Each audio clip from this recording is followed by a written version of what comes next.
చేశాడని చెప్పి ఆయన మీద కేసు అన్నీ ఏమైపోయినాయి. కానీ చిన్న చిన్న తప్పులు చేసే వాళ్ళందరూ చిక్కుకుపోతారు. చిన్న చిన్న తప్పులు చేసేవాడు. వాడు ఆవేశంలో ఎవరినో కొట్టాడు, ఆ కొట్టడంలో వాడు కళ్ళు తిరిగి పెట్టి చచ్చిపోయాడు. అయితే వాడిని తీసుకెళ్ళి జైల్లో వేస్తారు. 14 సంవత్సరాలు జైలు శిక్ష. అయితే కానీ పెద్ద పెద్ద వాళ్ళు చేసినవన్నీ కలియుగంలో పోయింది. కాబట్టి మానవ జన్మ ఇంద్రియ భోగ అభిలాష కోసం కాదు, కేవలం దేనికోసం అంటే అతాతో బ్రహ్మ జిజ్ఞాస. అతాతో బ్రహ్మ జిజ్ఞాస అంటే దాని అర్థం నిన్ను నీవు తెలుసుకో. ఎవరు నేను అంటే ఎవరు? నేను అంటే ఎవరు? ఒకరోజు దక్షిణ భారతదేశంలో ఒక ఆచార్యులు ఉన్నారు.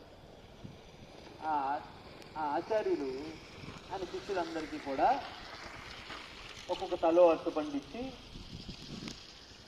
ఈ అరటిపండు ఒక్కొక్కటి తీసుకొని రమ్మని తినేసి ఎవరు చూడని ప్రదేశంలో వెళ్ళి తినేసి రమ్మన్నారు. ఎవరు చూడని ప్రదేశంలో వెళ్ళి తినేసి రమ్మన్నారు. తినేసి రమ్మంటే అందరూ శిష్యులందరూ కూడా వెళ్ళి ఆ అరటిపండు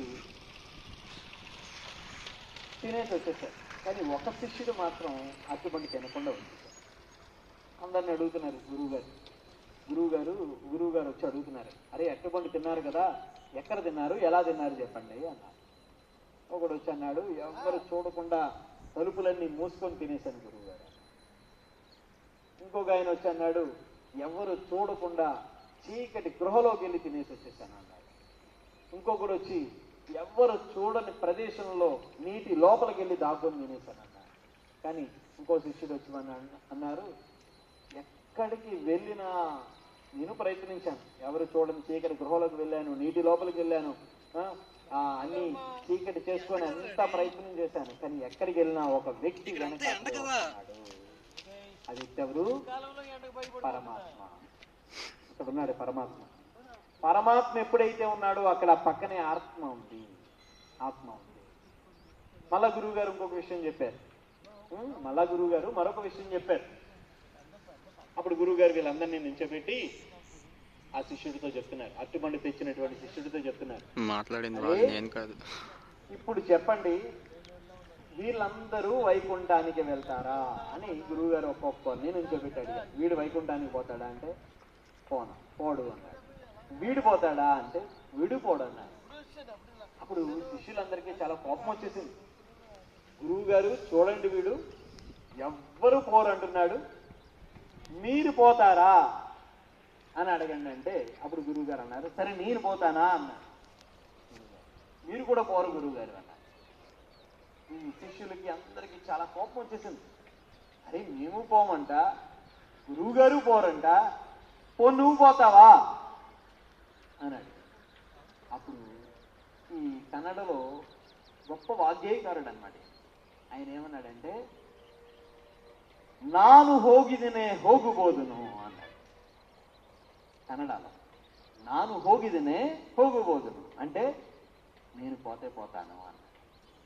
అప్పుడు ఈ శిష్యులందరికీ ఎంత కోపం వచ్చేసిందంటే, మేము పోమంట, గురువు గారు పోరంట, వాడు మాత్రం పోతాడంట. చూడండి గురువు గారు ఎంత అహంకారం అంటే. అప్పుడు ఈయన ఏం చెప్తున్నారంటే, ఒక్కసారి నేను చెప్పింది ఆలకించండి. ఏంటి అంటే, మీరు పోరు మీరందరూ కూడా పోరు, నేను పోతాను అంటే దాని అర్థం ఏమిటంటే, నేను అనే భావన నాలో పోతే అప్పుడు నేను పోతాను, తులసి తోట ఇది నాది. ఇక్కడ అదే చెప్తున్నారు ఈ శ్లోకంలో. ఈరోజు జీవితమును గూర్చి మనుషుడు వివిధ భావనలు అనుసరించి విద్యుక్త ధర్మములు పలు విధములుగానున్నవి. భౌతిక దేహమునకు పరముగా దేనిని గాంచలేని లౌకికునికి ఇంద్రియమును పరమైన వేరొకటి లేదు. ఈ జీవితంలో మనం విద్యుక్త ధర్మం, చాలా మంది ఏమంటారంటే, స్వామి రండి భక్తి చేయండి, హరినామం చేయండి, మందిరంలో సేవ చేయండి అంటే ఒకటే మాట చెప్తారు అందరు కూడా. ఏమంటారు? కుటుంబము, జీవితము, పిల్లలు ఇవన్నీ ఉన్నాయి కదా స్వామి, మరి జీవితం అనే చదరంగంలో ఉన్నాం కదా, మరి దాని నుంచి ఆ ధర్మం కూడా నెరవేర్చాలి కదా అని చెప్పి అనుకుంటాం. కానీ మానవుని యొక్క ఏకైక ధర్మము మనం ఏం చేస్తాం? జీవితం అంటే ఏం చేస్తాం? జీవితం కోసం, మన కోసం, మన పిల్లల కోసం, మన మీద ఆధారపడిన వారి కోసం డబ్బు సంపాదించడం. దీన్ని భాగవతం ఏం చెప్తుందంటే, తేనెటీగలన్నీ కష్టపడి అక్కడ ఇక్కడ ఇక్కడ ఇక్కడ ఆ పుష్పం మీద ఈ పుష్పం మీద వాళ్ళు ఏం చేస్తాయి? ఆ మకరందాన్ని తీసుకొస్తాయి. తీసుకొచ్చి ఏం చేస్తాయి? ఒక చోట తేనె తొట్టు తయారు చేస్తాయి. ఆ తేనె తొట్టిని ఎవరు అనుభవిస్తారు? తేనె పెద్ద తీగ, తల్లి తీగ ఉంటుంది, అదే అనుభవిస్తుందా? ఈ తేనె ఆ చిన్న వేటి కోసం అయితే ఇవన్నీ తెస్తాయి, ఈ తేనెని ఈ మకరందాన్ని తీసుకొస్తాయి, ఆ చిన్న చిన్న పురుగుల దాన్ని ఆస్వాదిస్తాయా? ఎవరు ఆస్వాదిస్తారు?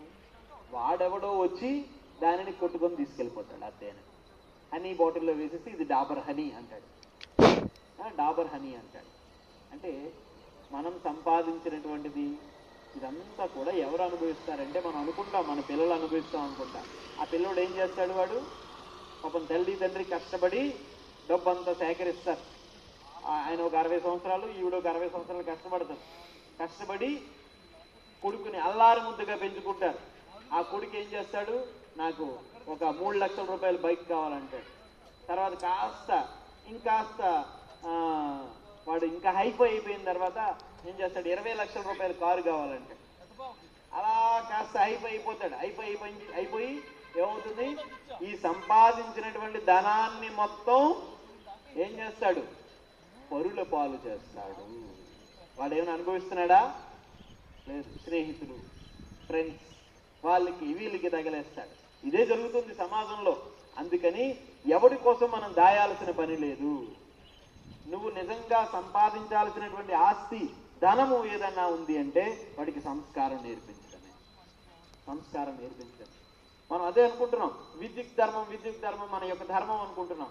మన యొక్క నిజమైనటువంటి ధర్మం ఏంటంటే మనం ఆత్మని గుర్తించడం. ఆత్మని గుర్తించి మనం భగవత్ తత్వాన్ని మన యొక్క హృదయంలో నింపుకోవాలి. భగవతత్వాన్ని హృదయంలో నింపుకోవాలి. మనం ఆత్మతత్వాన్ని ఎప్పుడైతే నేర్చుకోలేదో, తెలుసుకోలేదో ఏమవుతుంది? మనకి మనం చేసినటువంటి ఈ యొక్క ధర్మములు అంటే దాని అర్థం మనం సంపాదించినటువంటి ధనము, మనం ఎవరి కోసం అయితే కష్టపడ్డామో ఇదంతా కూడా శ్రమ ఏవయి కేవలం. ఈ శ్లోకంలో అది చెప్తారు. ఏమంటున్నారంటే, ధర్మః స్వనిష్టతః పుంసాం విశ్వక్షేనా కదానుయః. ఎప్పుడైతే నువ్వు ఆ భగవంతుని యొక్క సదా శ్రవణం పట్ల నీకు ఆసక్తి కలగదో అప్పుడు నువ్వు ఆత్మని తెలుసుకోలేవు. అప్పుడు నువ్వు చేసేదంతా కూడా అంటే నువ్వు భౌతికమైనటువంటి వస్తువుల పట్ల రతి అంటే దాని అర్థం ప్రేమ ఎప్పుడైతే కలిగి ఉంటుందో అదంతా ఏమవుతుంది? శ్రమ ఏవై కేవలం. ఇది మనకి శ్లోకం ద్వారా తెలుస్తుంది. హరే కృష్ణ. గ్రంథరాజ్ శ్రీమద్ భాగవత మహాపురాణకి జై. జగద్గురు శ్రీల ప్రభుపాదికి జై. నితాయ గౌర్ ప్రేమానంద. హరి హరి బోల్. జై శ్రీమన్నారాయణ.